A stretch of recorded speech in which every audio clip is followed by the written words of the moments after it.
Unscripted. Unshackled. Uncouth. What you're about to hear is for mature ears only. It's Miguel Fuller. I would show anything. I'd show my hee-hee and my hoo-hoo and my ha-ha.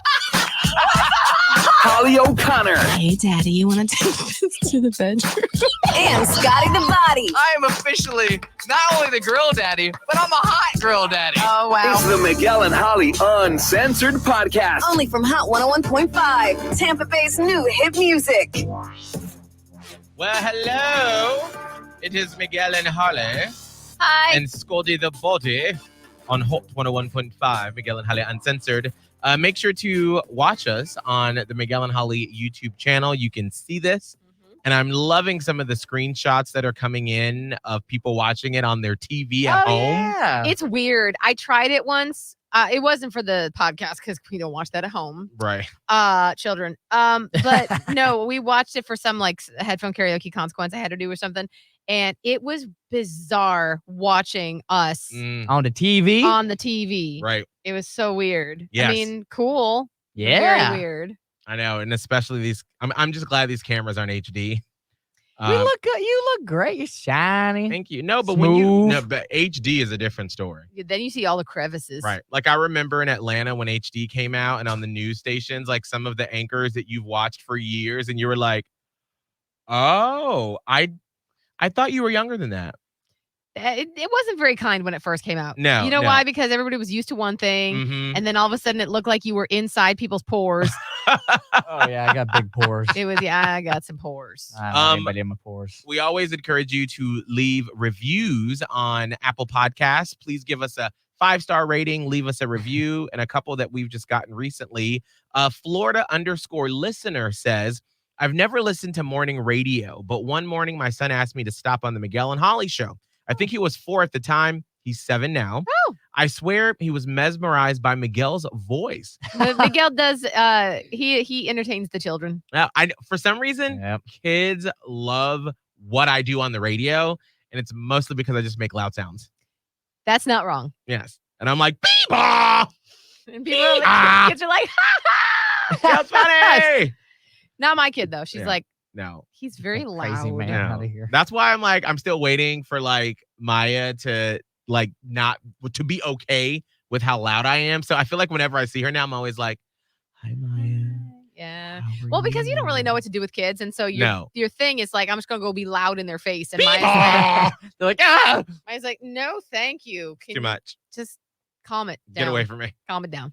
I swear. Okay. One day I found out he had found a way to listen to your podcast on an old cell phone. Oh, dear Lord. Okay. Now I pre-listen to every episode to make sure it's appropriate for little ears It's before he not. listens. It's not ever. It's No. never. That's why it's called Uncensored. Oh, poor sweet woman. It's never. So I listen to most podcasts twice. I've fallen in love with your show. I relate to Holly in so many ways. We adore Miguel and have found that I am rooting for Scotty in his life and Thank you. career as if I know him in real life. Aw. If anyone asks who you guys are, my son can tell them all about each of you. Oh. Thank you for doing what you do. We love you.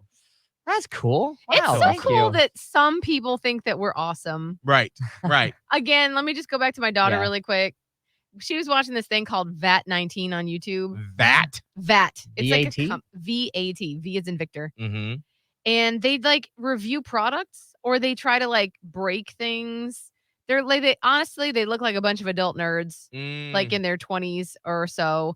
And they just kind of sit around and talk. And my daughter is like, loves this crew. Oh. Sometimes they're not appropriate, so I have Oh. to turn it off. But like most of the time they are. That's just doing stupid stuff. Like they're opening gift boxes to find out what's in there. And my kid's like, Mm. this is so great. And I'm like, after I was watching it for a while, like some of the stuff they do is entertaining. But one thing there was like 6 of them sitting around a table opening things in the least entertaining manner possible. Like they were Mm. just sitting and talking with not excited faces on whatsoever. And I'm like, you know, what is this? Like, this is not entertainment. Why are you entertained by this? Oh. Do you know what I do for a living? I'm a content creator. People think we're funny. We're funny. She goes, you're not really. Oh. Oh, Holly. I was like, people like us. Like people listened. She's like, yeah, but you're on the radio. I'm like, But Damn. people like listen to us and they think like Miguel and Scotty and I, they think that we're great. Like they think we're funny. Like We're only did you on the know radio. that? And she was like, it's not that great. And I'm like, God, she is the harshest, toughest critic in the entire kingdom universe. And so it's very I humbling. need to pay some like fake like paparazzi to come take pictures of us. No, They she just still follow wouldn't be. us on around. it. I think she would still not think it's that cool. Really? If there's a group of people that are like, oh my God, taking pictures and getting autographs, even though we paid them. I'm Well, sorry. that's your kid. Once in a while, people will stop me. Like I think I talked about this. We were at Publix, and this woman. Did I tell you about this? This woman, probably young 20s, rushed up to me, red in the face, breathless, and I didn't want to be like, I acknowledge that she was very shook by the fact that she saw me in Publix. Yeah. But she was shook, and she was like, "Oh my God!" And she couldn't even say words right. She was like, Aw. "I radio," and I was just like, "Girl, hey, Hey, girl. because it's just us." Yeah.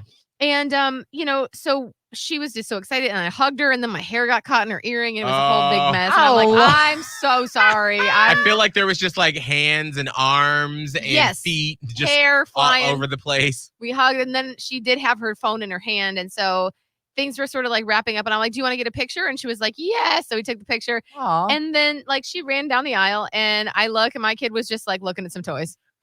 I was like, I was guess like, yeah, I mean, if it's your people kid. do like us, No. and she was unbothered. You're just mom. Right? Even when you talk to, like celebrity kids, like rich, famous Right, like celebrities. actual celebrity kids. Right. Yeah. They're like, girl, that's my mom, that's my dad. And they don't appreciate it until they're like out in college and they really truly understand Like the they impact. can understand the history maybe of it. Right. Because that's just your experience. That's your Right. existence. And you're like, that's mom. Like That has never not happened. Like Right. this is just how it is. And she's just like, mom thinks she's so cool. Mhm. What ifs? Oh, So that's funny. it'll be very interesting to see. So I'm sorry I hijacked that. But anyway, No, it's that fine. was a really nice post. Here's another one from Wado. Oh gosh, Wadowdy. You guys are so good at keeping your listeners engaged and informed, and we all feel like family. Your stories make me laugh and cry and feel like we're all friends. I have sent messages to each of you over time, and it's so exciting when you wrote back. Love you guys. Thank you for bringing Soul Worker Stacy in my life. Ah. Yay. Love that. And we're going to have her on some more. Because Holly, you found a video of Maya from when Mhm. she was young Yeah. that we have to sort of get dissected from Stacy. It's freaky. I've already sent it to her, and she's already had some thoughts on it. Oh, really? Yeah, it freaks me out. Like, and now I really do have a whole new appreciation for my child. I do Mm. because of this. But it trips me out sometimes. You're like, girl, but we're going to get her on either Monday or probably Wednesday or next Friday.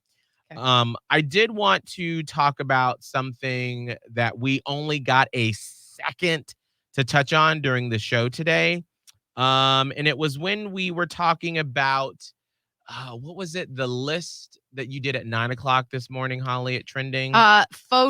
Fear of dating again. Right. And it was going down some of the fears. And we somehow got onto the topic of like body dysmorphia. Yeah, we got, because I think one of the last ones had.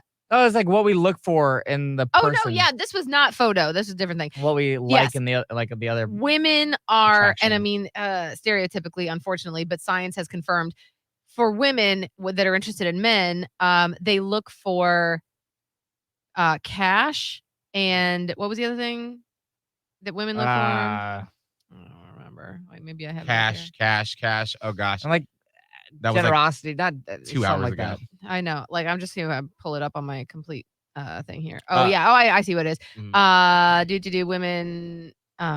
Women are turned on by charm and cash. Charm. Mm. Men go for looks. And so that's where it came from. And we started talking about how sadly accurate this can be. And we all went around the room and talked about our various experiences with it. And I said, as a question to Miguel, I was like, I'm not trying to stereotype like all gay people, all gay men specifically, but that's what makes, and you said, Miguel, that's what makes it so hard as a gay man, because yes, so for women are looking for charm, cash, those types of stereotypical things, but men are looking for looks. So when you got two men, Mhm. you Lot got of two look. people not digging for personality, you're more so looking for looks. And that's what sparked the conversation of how Miguel has found it difficult to date sometimes because there is this unrealistic expectation of what you should look like. Right. And obviously painting with a very broad stroke, that's not every gay person. Clearly. But that was one of the things that I mentioned was that has always sort of messed with my mind. And I remember one of my first gay friends, and we didn't know this at the time.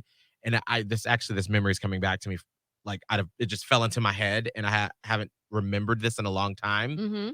But because I was trying to think, when was the first time I acknowledged my body and like I felt it? And I remember it was my first gay friend who we didn't know we were gay at the time because we were in the 6th grade. And I didn't really understand what being gay meant, but I knew at the time that I was attracted to guys. But like everybody in the 6th grade, you're not like, ooh, like you don't know the details of exactly what that means. Yeah. Right. But I knew that it wasn't right and that it wasn't something to be talked about like everybody else, the straight people were. But this guy had moved to our school midway through the year, and then we became friends. I'm sorry, this was 5th grade, actually. I think it was 5th grade. And we both got in trouble for something, and we were walking through the hallways, and I don't remember exactly what he said, but I remember him pointing to my stomach and being like, "You need to work on that, girl."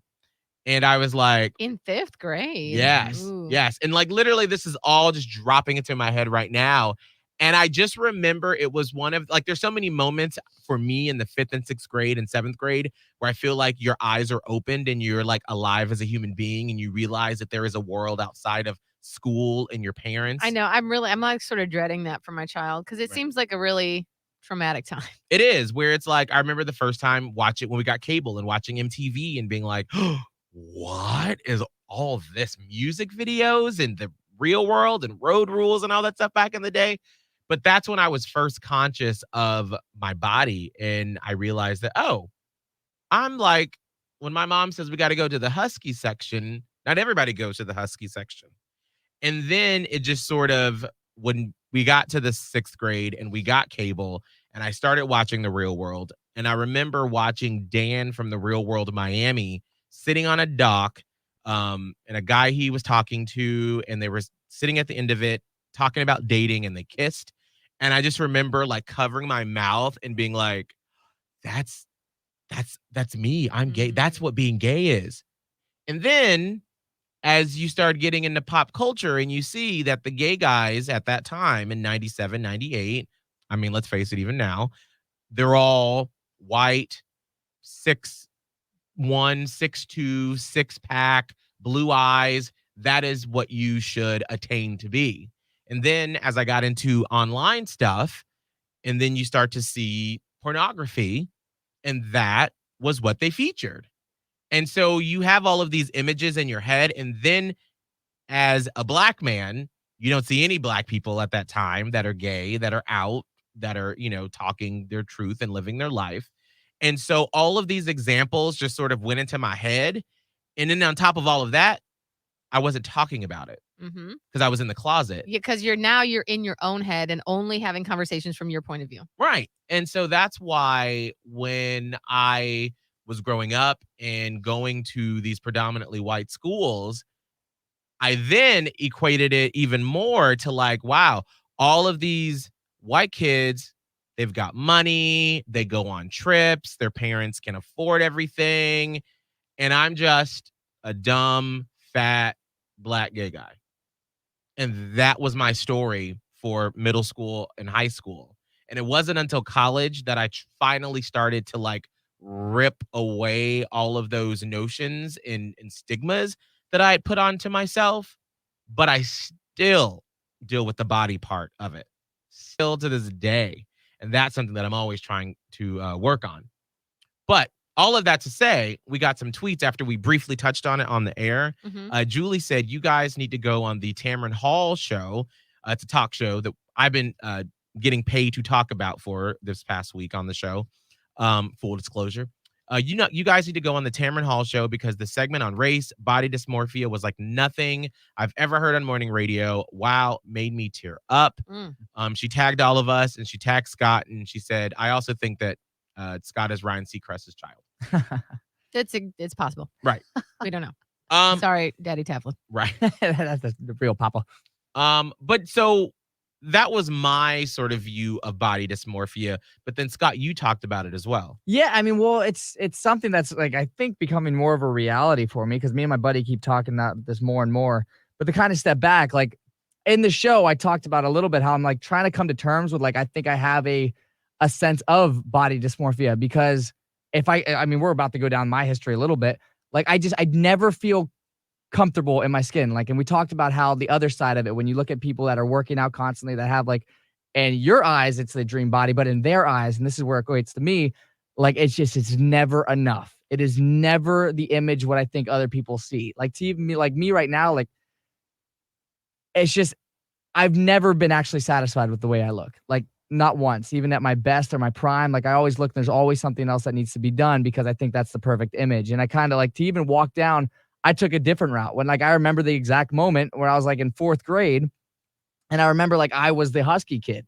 I grew faster than everyone else. I was a little thicker and beefy. That's what we called it back then, beefy. Beefy. But I do remember there was a moment there's probably a little trauma, like a friend, he's kind of like a dick of a friend, but he's grown, whatever. But he would just like make you feel worse about yourself. I think he was like having trouble back then, but like just like fat comments. Or I just remember one specific time, I remember sitting in the lunchroom and I was sitting next to like these girls and my guy friend, and they're talking about like their belly rolls and how they're like so skinny and had nothing. And I was like literally, I remember like sitting so awkwardly in the conversation of like, you know, I'm like, damn, I got big old rolls right now. Like, what? I'm not going to lift up my shirt while y'all are like poking your stomach and having fun with it. And that was the moment, like around 4th and 5th grade. That's when I started working out because I remember going to my friend's pool and I would wear a shirt. Like I would feel so uncomfortable in my own skin that I was like, I'm going in the shirt. And I would come up with excuses for why I would do it. I'd be like, you know, just feel better like this or whatever, which reason. It's more fun like this. I don't know. You make up those dumbass excuses. But that is where I started working out. I started working out in 4th grade and I would start going out with my dad and just doing like body weight stuff because that was my way. I saw my friend getting like, you know, the girls at the time in elementary school, like just, you know, whatever. Getting the girls, you mean like talking to them on the playground? Yeah, but like literally, but I felt like such the fucking like the ugly duckling because I was a kid with glasses. I was bigger and like beefier than everyone else. I started growing skin problems all over my fucking face. And then on top of this, I'm like uncomfortable in my own skin. So like, I know the one way I could win. That's by working out. And I noticed that because as soon as I got to middle school, I ended up being stronger than everyone else. I was like, okay, I could win this. Hit the weight room. I got like my first gym membership in 8th grade. And I was like, hit the gym. Because if I could be stronger and look beefier, like that was my attractive win. Because everything else in my vision was not up to par. I still did not feel comfortable in my face. Luckily, that's something that has like cleared up in recent years. But I had acne up until like the end of like high school, where it's like I would go to the dermatologist in like 5th grade. Didn't even know what a fucking dermatologist was, but they'd be giving me these like topical creams. I almost went on like Accutane when I was like 12 to try to fix these problems. My parents were too freaked out because it's a pretty serious thing. But I would come home in tears about just how I felt about my body and how I felt about how I looked. And so why I say I think I do suffer like a little bit of body dysmorphia is because one, I've always felt like that, even through all my years of working out and athletics and everything like that. But then recently, what's really sparked this conversation, and this is no harm to the person that tweeted it, no harm at all, but it really struck a nerve with me because I guess I was like hanging out like shirtless in the studio and it was no big deal. Like I was just hot. I was sweaty. It was kind of a joke. It is. I felt comfortable. I think it's hilarious. I really and I like to do. call attention to it when Scott is shirtless in the studio. Like, who does that? Yeah, it's And just of like course, a funny thing. In my head, I'm like, of course he would do that because he looks fucking good. Well, I saw like it was just like a funny tweet. It shouldn't have meant anything, but this is what I mean when I say this. It was like, oh, it looks like dad, or like look like Scott's like getting the dad bod going. And that wrecked me. Like, and I joked about it on Twitter. I was like, haha, but now I'm going to obsess over it. Like, I won't let that happen long. The reality is I still think about that fucking tweet. That was like 2 weeks ago. And I can't get those images out of my mind because as soon as that happens, I'm like, fuck, like I feel fat in my midsection. I don't feel like I'm up to par in any other parts. And so like literally, you know, I'm like this whole week, I've finally been consistent with going to the gym every day because I'm like, that's the kind of shit that sticks in my head. And so that's like the other view of it when it's like, you see people, and this is not for everyone that's like good for them if they, you know, don't have these thoughts every day. But I do think a majority of us, you know, that are like in the gym constantly, like we have this thought where it's like, I look at myself and I'm like, Got to work on that. And the only way I really feel comfortable, if I know like this week I feel pretty okay because I've hit the gym every day. I've gone every day. I've on a strict regimen. I've been eating a little healthier. And so I feel good. And I'm going like to the beach on a beach trip in like a week and a half. And it's always been like this. Any vacation I ever go on, I always have to make sure that I'm working out very consistently beforehand because I'm going to be shirtless or like that's the only way I feel comfortable. Because if I didn't, I know as much as like maybe it's not on the forefront, it's always in the back of my mind of like, don't feel too good, feel kind of everywhere. And so that's where I kicked in, where I'm starting to think, I'm like, damn, I should really start fucking working on that to see what is, and I think it's that root that came back to like 4th grade where I just didn't feel that attractive because it started with the body, it raised up to my face, it raised up with every other problem. And it's something that that's why I work out every day because, you know, there's no reason for me to be strong and ripped. Yeah, it's a healthy factor to it, but it's also because I have this image of me that's just never good enough. And it's not saying it's something that's going to fix right now in a conversation, but it is something that I'm starting to address and talk openly about. Like I want to be very open about it. And that's why it's really cool. Like my best friend and I have been having these conversations where I'm like, yeah, man, this is a real problem. Like the fact that I felt that way, the fact that that tweet did that to me, like it should have went over my head and it could have just been a joke. But the fact that it stuck with me and I think about it till today, I'm like, ugh, that's probably not too healthy. That's going to be addressed one day to try to figure it out. Because I would like to not go, like, if I don't work out, I don't feel good. So I would like to have that eventually where it's like, I don't work out, I feel fine. Right now, it's not the case. I plead my case. So unfortunate that that's what society does, that it can't just be you're doing it to be healthy. Yeah. That it has to be there's this certain standard that you're trying to get to, but right. you can't ever. It's like what is that ladder? Not Jacob's ladder. Maybe it is. Where it's like you can never get to the top. You'll of never it get to. That's the problem keeps with going it. Yeah. And going and going. I'm learning that now as I'm doing it. I'm like, what is my end goal? Right. Damn, like cut it out. Yeah. But in my head, I'm like, no, there's still a little better. I'm like, you're gonna run yourself ragged. And luckily, I've been able to like take a couple steps back where it's like, cool, I'm gonna have some sweets. I'm gonna go out to a nice dinner. I'm gonna make myself something like a little like unhealthy, whatever. I'll be okay. Right. You know, where it's like if I skip a day at the gym because my schedule's crazy, I don't go into a horrible fucking feeling about myself. It's getting better in that realm because I'm starting to like address it within myself of like, this is why. Look in the mirror, like you're okay. You look fine. But it is something that happens on a pretty continuous basis. Yeah. That makes total sense. And I don't think that you're anywhere close to alone. But I do think that people would be very shocked to hear that because you seem so, well, first of all, like, I don't know what else you would look for in a male body. Like you look fantastic. So there's that, from my perspective. And then you're like hilarious and like good natured. And I would assume that most people would think that you would never have any of the issues that you just talked about. Wouldn't you assume that, Miguel? Oh, absolutely. I mean, there are times where Abe, my fiance, and I, because, you know, we are those people that have the dining room table or the coffee table that raises up. And so we sit in front of the TV and like eat our dinner and we're sitting there watching the show. And so we'll finish eating, you know, put the table back down with the plates on it, sit back on the couch and we're like, oh, we're so full.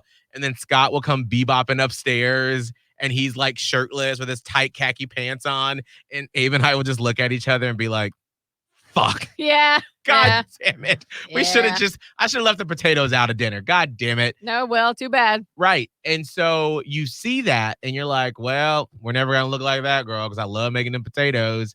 And then to know that Scott is thinking through his mind, I'm still trying to attain this I'm look. not enough. It's Right. never good I'm enough. Not enough. Yeah. That is just, it's insane. But we all, it's like a daily thing that you have to work through. And there are like, to me, I feel like there are some weeks that are better than others. Yes. But I feel like for me, CrossFit has helped me change my view of what I think is good looking, because I used to want, you know, in a partner, a hookup person, you know, a six pack, you know, super tall. And then when I started CrossFit and I started to see that you can be strong and healthy and not have that those are just,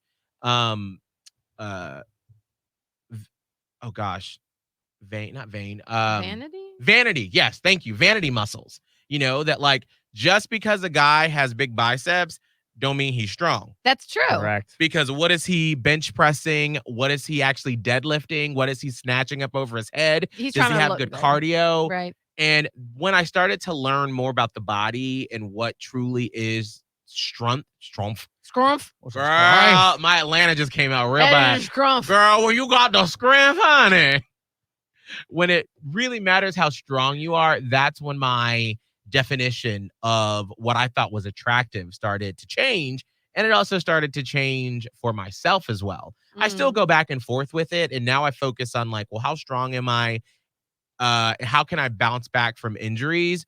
And what is like the inside of my body doing? Like my blood pressure went down, my cholesterol went down. You know, I was like kind of borderline on getting like a fatty liver and before I started CrossFit, you know. And then to me, I was like, oh, now I'm healthy. So that's why like when I do my Medi weight loss endorsement, you know, I'm not like, I'm skinny. It's like I feel good. Feel better. I'm healthy. I have energy. And the doctor I work with there, I'm always like, listen, I'm not trying to get down to like 180 pounds. And we were talking about like the BMI and how it's total bullshit. It is absolute. It does not. It's stupid. No, it really is stupid. It's not applicable. No. Because they based it on like a certain subset of like, you know, whatever white people like in European. Denmark or something. And that was it. Right. Like it takes into consideration no other body shapes Absolutely. or types or anything. Right. And so that's why we go based off of, you know, fat mass and all that other stuff to see, am I healthy inside? That's what it's truly about. Not am I matching up to a number that some fucks invented. Right, exactly. So it's an interesting conversation that I'm glad we got to go a little bit more in depth in because we ran out of time on the show. Yeah. But before we close out, Holly, like you've never dealt with that though, have you? No, I felt kind of guilty. It's like survivor's guilt. Like I felt guilty that I didn't ever have to go through that. Right. So I acknowledge that I'm very lucky and blessed. Because I've never dealt with a body image issue. The only body issues, well, I mean, I always had face issues. I used to at night pray to God that he would give me a pretty face and I would trade off being fat. I was like, please, I'll be fat. I will do anything if you just make my face pretty. Right. Because I've always had a decent look. I've never had a problem with my body. Like and I've fluctuated. Miguel, you've known me for like 85 years now. Right. Like I've been on a skinny end. I've been on a hefty end. I've been, and in every shape, I'm always like, looks pretty good. I Look don't know. good, honey. Look Yes, good. ma'am. Look fine. My boobies look good. Yes, Hey, the only time my boobies did not look good was after breastfeeding. I was like, damn, man. Look like pancakes. Girl, Shit. you were feeding a child. And that's when how I rationalized it. I'm like, well, I literally fed my kid for 7 months, so That's it's all right. amazing. Right. But the only couple of times that I've ever had like a couple body image issues was like post pregnancy because and during pregnancy, it's a very odd thing that a woman goes through when you suddenly, in the course of 9 months, balloon up to like accommodate for a child. Literally, your bones move. Crazy. And then you have a kid, like a kid squeezes out your vaginal canal or in any other way, whatever. And you're just like, and now it's not there. And your body has to like kind of put itself back together.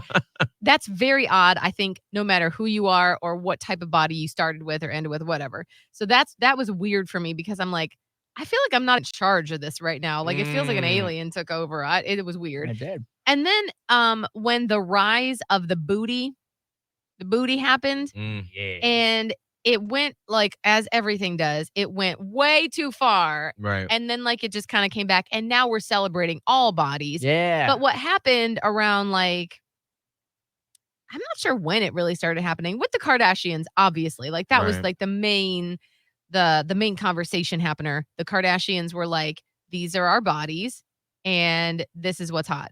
And it went from like, you know, whatever is kind of hot. I didn't pay attention per se, although we went through a phase in my early years where everybody was skinny. And when I say that, I say, think Christina Aguilera on the cover of the Dirty album. Right.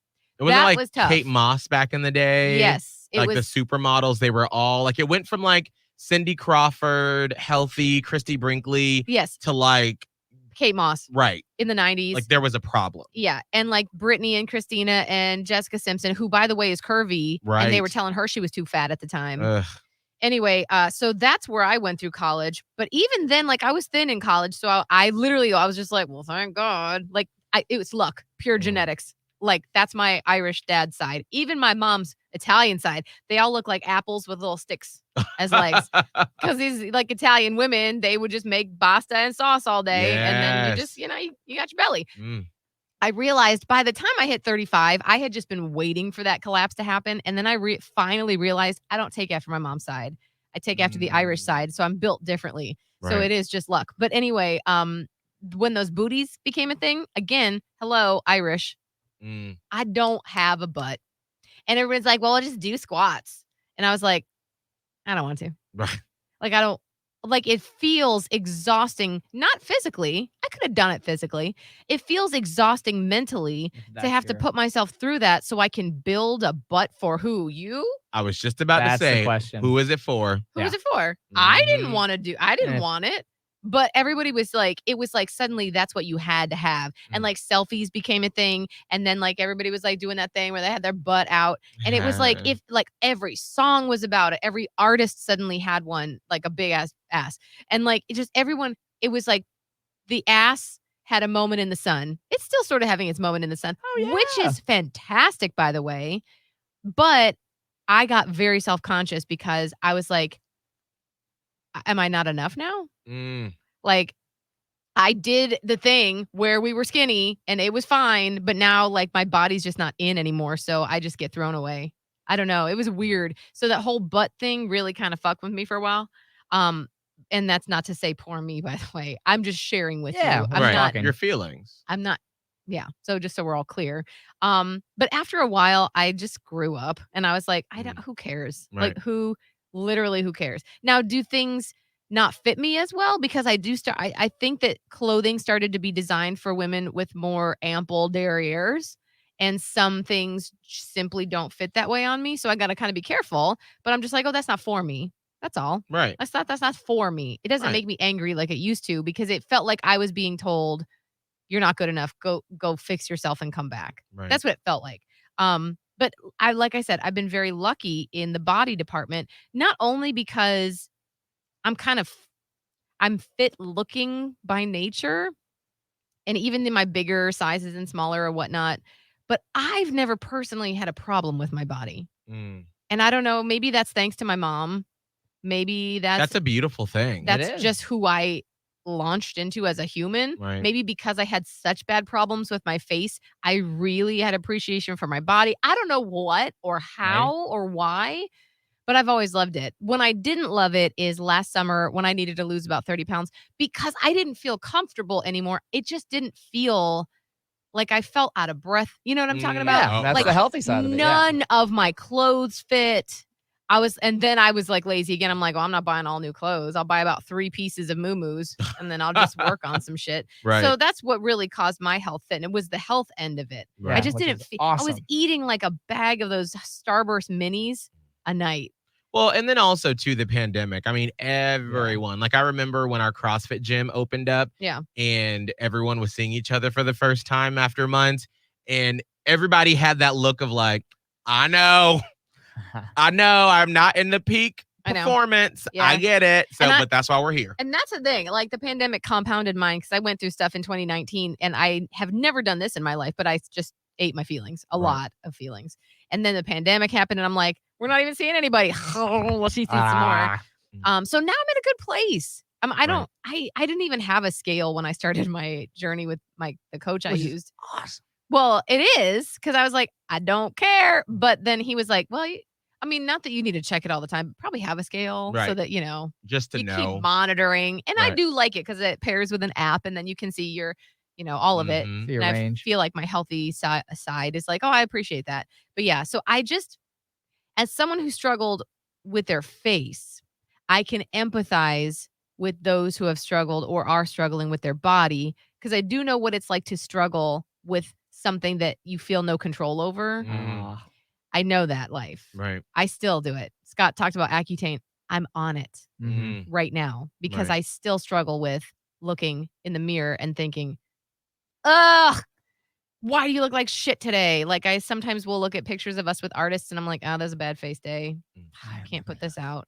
Right. Bad face days are the worst. Somebody asked me what my skin regimen was and I was like, oh girl, you don't want to know. Yeah. I don't have any fun tips. We're going to bring in the big guns and blast my oil glands to infinity. Right. Yeah. So I get you. I see you. I don't get you in the same sense, but Not I the see same you. exact, but in the way. It Mhm. is. I see you. Oh, yeah. I always think about that picture we have with 21 Pilots. We were interviewing them and we were on this like little 2-seater, but there was 4 of us on the couch. Yeah. And we're all squeezed in real tight. And I had on this like ill-fitting shirt where it looked like one of my boobs are up and one of them are down. Yeah. And I'm like, everybody else on the couch looks great. And then that's like literally the only thing. Like I can't look at that picture. I'm like, that picture and the picture we took with NF way back a few years ago, and we went over to Ybor to interview him. And this is when I was like at the height of my weight, and I was like close to 280. And the way I sat, because when I gain that much weight, you can't really tell automatically. No, that's what's crazy. But this one picture at the angle that they took it, where it's to the side and I'm just like squished down. And it was that same fucking shirt too. It was this gray goddamn shirt from fucking H&M that I have now since gotten rid of. Yeah. But I looked like one of those apples you were just talking about. It was all like just compressed. Yeah. And I'm just like, that's my mom's side of the family. oof. Like my poor heart was trying to like beat and like work, and my body was just, oh, poor thing. I feel bad for the inside of my body. That's the other thing. When you like, I have experience with that because my person used to weigh more, and so having lost now quite a bit of weight, he's like, you don't even realize how hard it is just to live. He's like, when you are that heavy, you don't even realize at that time how hard it is to get around. And he's like, I'm talking about getting out of seats. Yes. And, just lifting, maneuvering in between other people. Or I remember when I lost weight recently, like, I've been working with Medi Weight Loss now for almost a year. And I was driving and I dropped my phone down in the car. And I realized I can reach it. I can bend down. Whereas before, if my phone fell down, I would have to park the car, get out, bend down, then get it up. Yeah. Or to tie my shoes, I couldn't bend down. I would have to sit down and then put my leg up on the other one so I could tie my shoe. Yeah. And then especially at CrossFit, when I started to lose weight, and there was like a long time where I was like, I am plateauing. I'm not getting any better right now. And then when you lose 30 pounds, you're like, oh my gosh. It was like I was wearing a 30-pound vest this entire time while I was working out. Yeah. It's insane. Yeah. So I see you. All right. Well, that's it for this Friday, this rebel rousing edition to get you pumped up and ready to go out for the weekend. Yeah. I could have done this on a Monday. I know, right? Whatever. Scott, what's your social media? At Scott Tavlin, SCOTTTAVLIN. Holly. Radio Holly on TikTok, Twitter, and Instagram. Thank you. Miguel Fuller, MiguelFuller. Make sure to check us out on our YouTube channel, Miguel and Holly, and leave a review and a 5-star rating. Apple Podcasts, Spotify, wherever you listen. It really, really helps us out. Thank you so much. And of course, you're part of the Platypus Posse. So if you want some Miguel and Holly swag, just shoot me an email, Miguel@hot1015, TampaBay.com, and we will see you next time. Catch up with the previous episodes of the Miguel and Holly Uncensored podcast from Hot 101.5. Just hit up the Hot 101.5 app, Spotify, and Apple Podcasts. Search Miguel and Holly Uncensored.